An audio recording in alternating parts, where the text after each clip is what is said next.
Bonsoir à tous et merci de suivre le 20h sur Télé Tchad. À l'entame de cette édition, nous avons l'éditorial de la semaine de Boukar Sanda. Suivez. Mesdames, Messieurs, bonsoir. On façonne les plantes par la culture et les hommes par l'éducation, disait Jean-Jacques Rousseau. C'est une assertion qui amène à comprendre que nous sommes tous les reflets de la société à laquelle nous appartenons.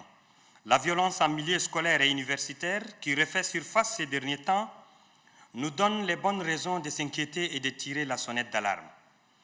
Elle nous rappelle un passé récent où les parents d'élèves, chaque jour, la peur au ventre, les oreilles tendues, les yeux timides, attendent le retour de leurs enfants de l'école.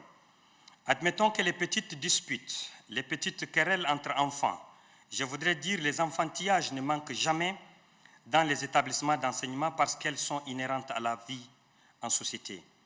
Mais quand des jeunes, étudiants ou élèves se mettent en petits groupes et s'attaquent aux autres pour des raisons qui frisent les mépris et qui ne s'expliquent que par un excès de vagabondage ou de délinquance juvénile, quand ils s'attaquent à la personne d'un membre du gouvernement et des personnalités étrangères et détruisent des biens publics pour exprimer une revendication, fût-elle légitime, il y a visiblement des déficits à combler dans l'éducation de ces enfants.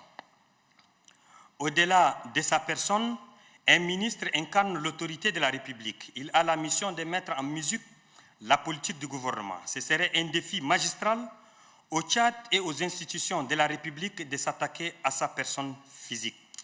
C'est aussi une honte grasse pour l'étudiant tchadien de montrer cette face boueuse à toute l'Afrique venue pour le forum de l'étudiant africain, ouvert avec éclat par le chef de l'État Idriss Déby Itno, qui croyait en cette jeunesse. La bonne et forte éducation est celle de la famille. Si les parents n'arrivent pas à gouverner les premiers pas de leurs enfants, à leur inculquer la sociabilité, ceux-ci ne pourront qu'être des égocentriques chérubins imbus d'un orgueil trop mal placé. Ils voudront ainsi imposer malheureusement leurs caprices à tout le monde.